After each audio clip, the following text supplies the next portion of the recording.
यदा यदा हि धर्मस्य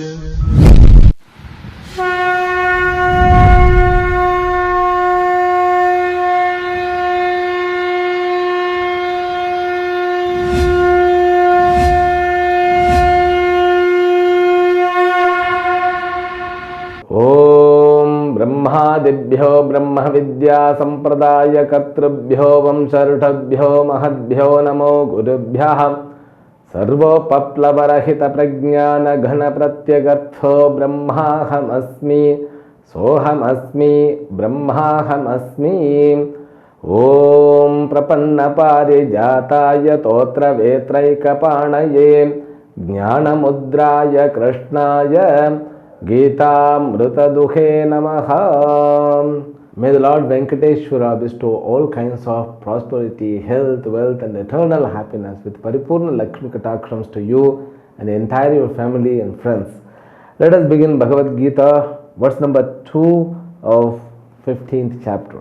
Shri Bhagavan Uvacha Adhaschodhvam prasastastasya shakha गुणप्रवृद्धा विषयप्रबालाः अधश्च मूलान्यनुसन्ततानि कर्मानुबन्धीनि मनुष्यलोके. Bhagavan Krishna is a great Acharya who can teach specifically each and every subject of Vedanta. When he deals about a particular subject, he is able to bring the in-depth meaning of that particular subject, and also he is able to connect with the subject which we have undergone. From the beginning itself, Bhagavan Krishna explaining about the world. Now, what is the understanding about the world in a common man? A common man who understands the world which is the place for the experience of happiness and sorrow. And also he thinks the world which provides happiness and sorrow. But Shastra is completely different. In the first Shatkam, Bhagavan Krishna said, the world is nothing but the expansion or the evolution of your own karma phala. Now when you understand this, this world is my karma phala. What about the sun? Sun is my karma phala.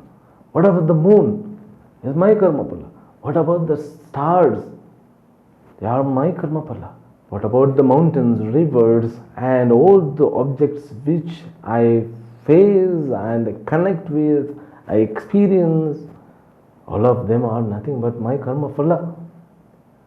My God, we need to have lots of capacity or courage to accept this fact. Now the perception of the world has been changed. The perception which we get from our parents, from our society, from the educational system, it was something different. The world which can cause my pleasure and pain. Now, the world itself is nothing but the product of my karma phala. By understanding like this, what we will get the benefit? The benefit is we grow ourselves. We don't blame the world, and we don't also murmur or hate or like the world. If you understand a little bit in depth of it, we won't be victimized by the worldly incidents and accidents. We will be protecting ourselves from being victimized of our own emotions. For example, somebody scolds at me. If somebody calls at you are an idiot, then immediately you won't become emotional to him. Why? Because you know the reality. The word idiot is my karma phala. This is the result of my action. I should respond to my karma, not to that person. He is victimized by my karma. The word which has come through his mouth, it's my karma phala. I should not blame him. If I blame him again, I am creating one more karma phala. And this understanding was the great understanding about the world and experience of the world. which we had from the first 6 chapters. Therefore, you see, in the first 6 chapter, karma phala and me and the attitude of karma phala, how to convert my attitude towards karma phala and what kind of understanding that we should bring with karmas. The world was understood as in the form of the product of karma in the first shatkam. In the second shatkam, the same world is being understood in different way. What is that different way? It is understood the world is nothing but Maya, which is endowed with 3 gunas. Now the karma word also is a technical term. 3 gunas, which are also a technical term from Upanishad alone, but understanding are different. Because when you understand the world is nothing but the result of my action, you are preparing yourself to become fit to live in this world, and we gain kind of capacity in order to deal with our own body, mind and sense complex and to deal with the products by having the second level of understanding. What is that? The world is nothing but 3 gunas. Now the forms, the idea of karma phala is the foundation for it. Then we construct one more idea. Now world is understood a little bit more subtler than before. Now world is nothing but sattva, rajas, tamas, guna. It was the second level of understanding. Now Bhagavan gives one more solid word which brings the final understanding about the world. What is that? Samsaram or samsara. Samsara means what? Samsara means impact of world and me, which is in the form of experience. Now from the birth itself, we are experiencing the body. We experience world through this body. We also experienced happiness and sorrow. We cannot avoid the happiness.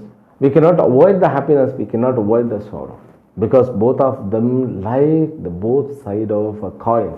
Doesn't matter how you make effort to satisfy your all urges, craving, longing, they are not able to remove, and we become confused what is going on.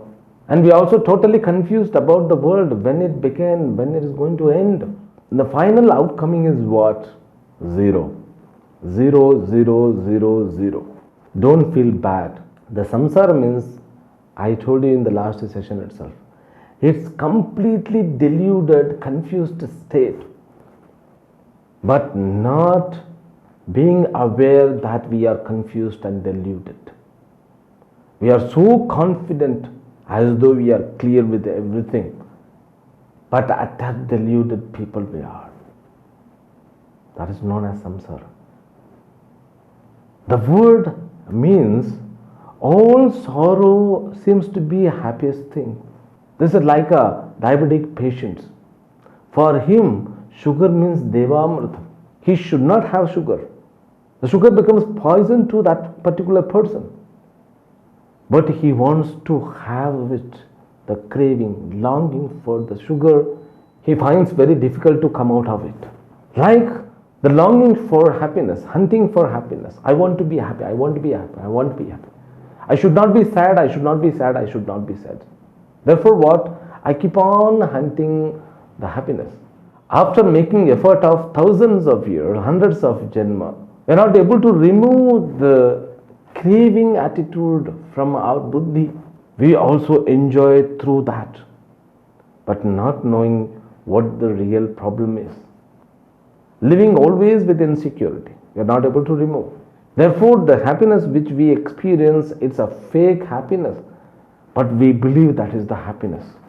This is like a mirage water, chasing mirage water and not accepting the mithyatvam of the mirage water.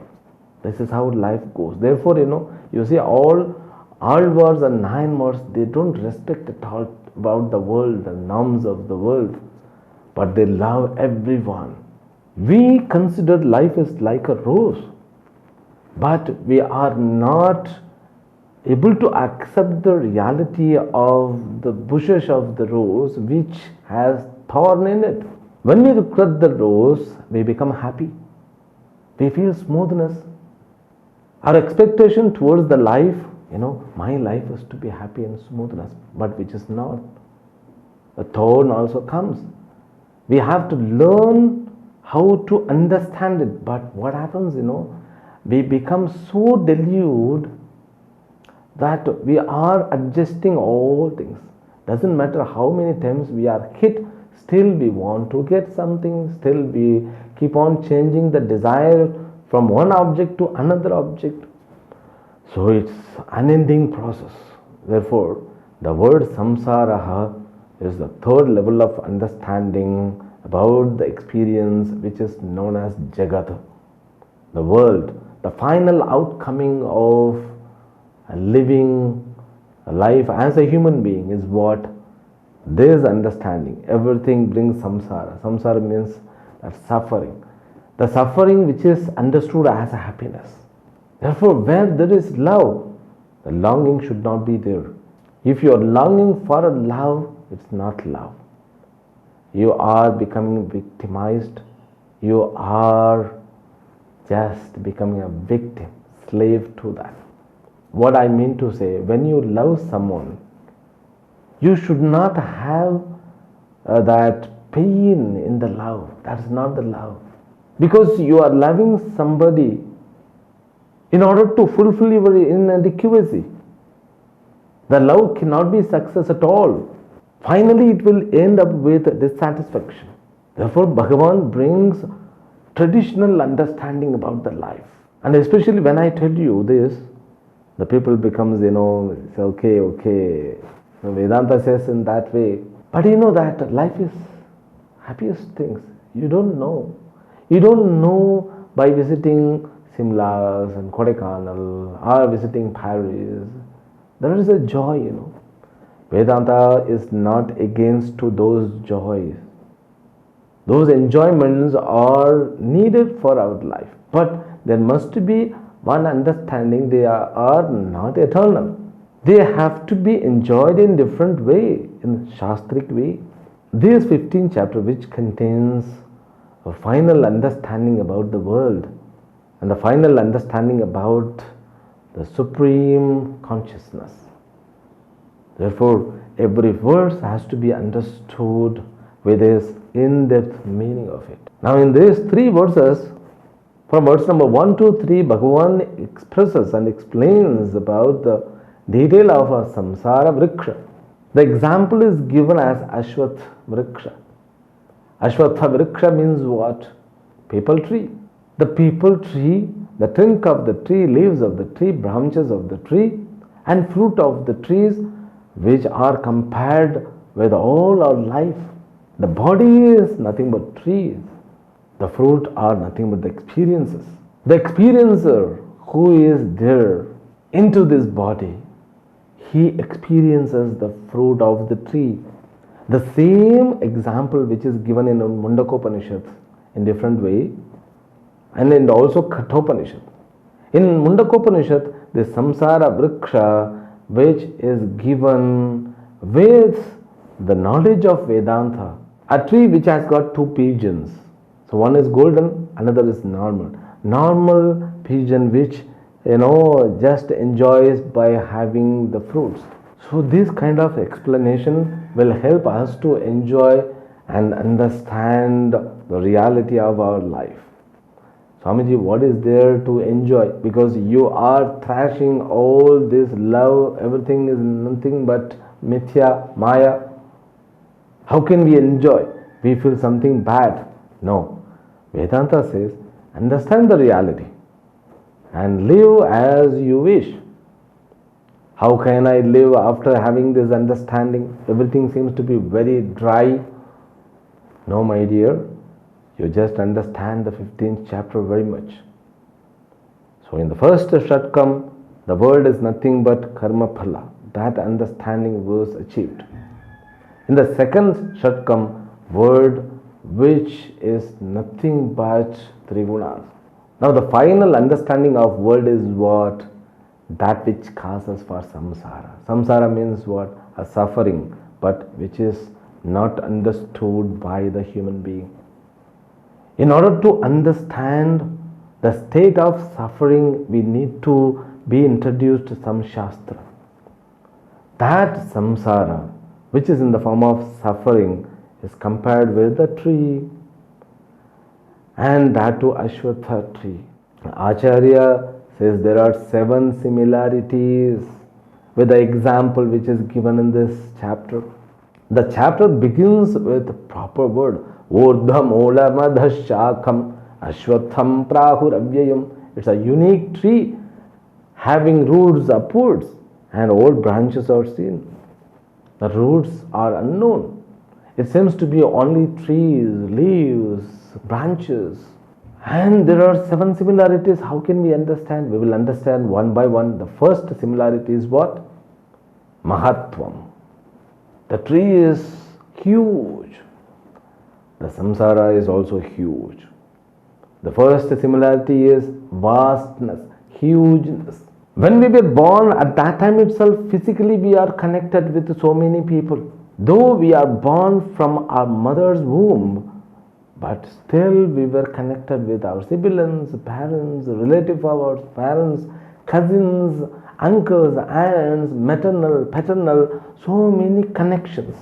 And we also have the name for all connection. Actually, in India, in Sanskrit or any other language, it has got a proper word for every, proper title for every relationship.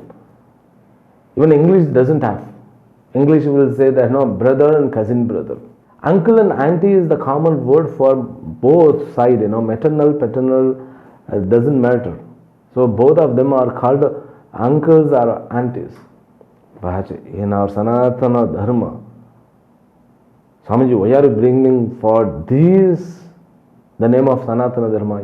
Everything is nothing but Sanatana Dharma.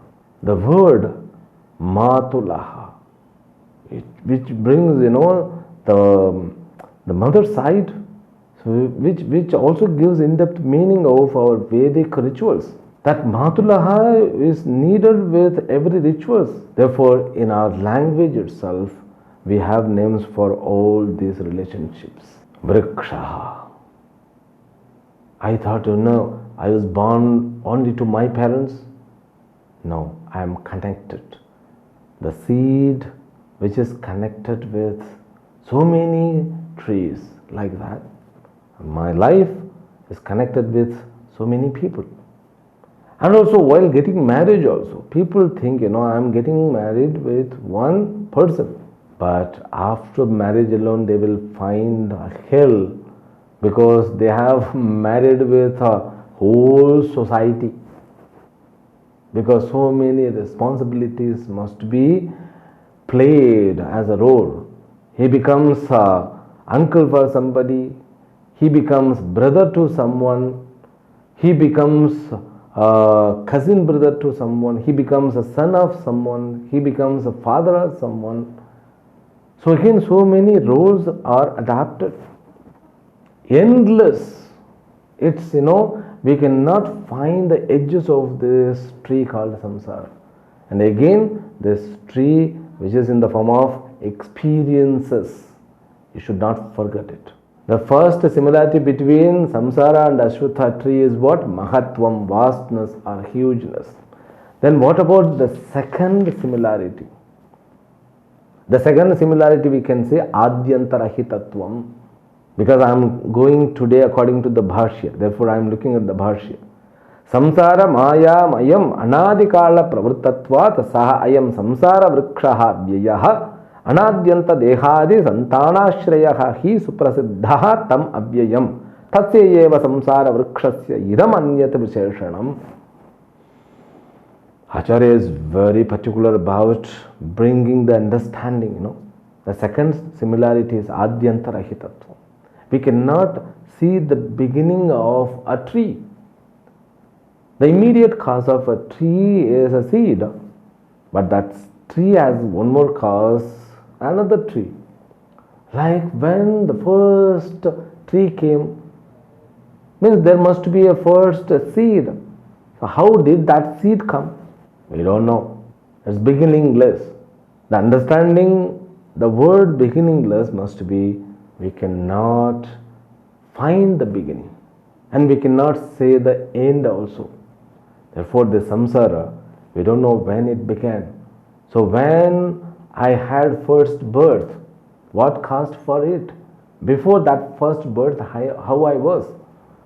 Before creation, how the world was, where the world was. The understanding of the creation is creation ever exists.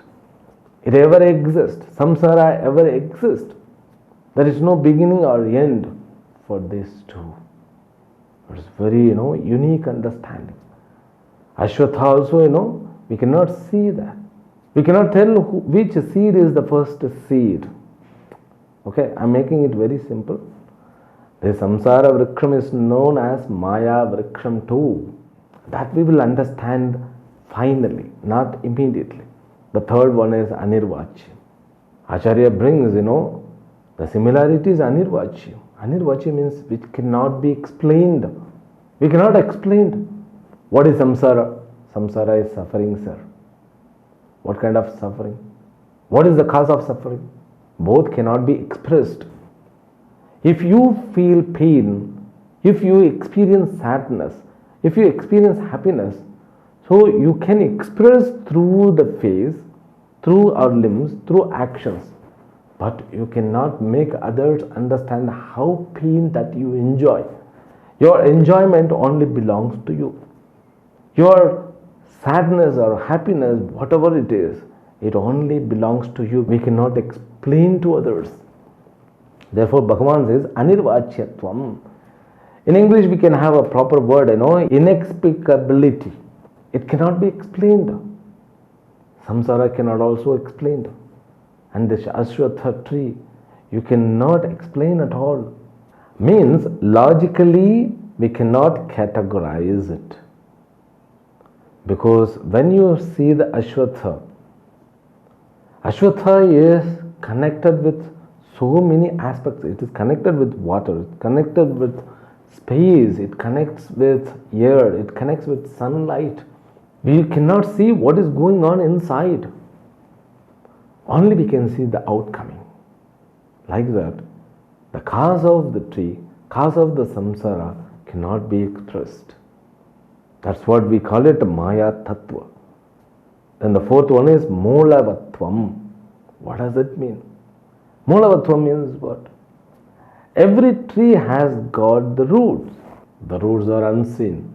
Especially this Ashwatha tree, people tree has got, huge roots. The roots will penetrate so long because the tree is huge. It should have the balance. Like this samsara tree also, we cannot find the roots. But there are strongest roots in it. Without knowing the cause of samsara, we cannot define why the person becomes happy, why he becomes unhappy. When he is unhappy, you ask for the reasons. All reasons which he says, for you it seems to be like so silly, but for him it's big deal. Therefore, to find out the root of it is very difficult. This is how, Acharya carefully he defines the similarity between samsara and the Ashwatha tree. So when we understand it properly, my God, you will have the joy, the enjoyment in your life, that enjoyment which is in the form of Jivan Mukta. That's what the goal of our Shastra. If you are able to study Bhagavad Gita, if you are able to bring interest in it, if you are able to maintain your effort continuously without getting bored, which symbolizes, just you are Punyatma, you are blessed one. So I consider every one of us blessed people. We will continue with this understanding seriously to become a Jivan Muktaha. Harihi Om. Om Purnamadah Purnamidam Purnat Purnamudachyate पूर्णस्य पूर्णमादाय पूर्णमेवावशिष्यते। ॐ शान्ति शान्ति शान्तिः। हरिः ॐ। श्री गुरुभ्यो नमः। हरिः ॐ।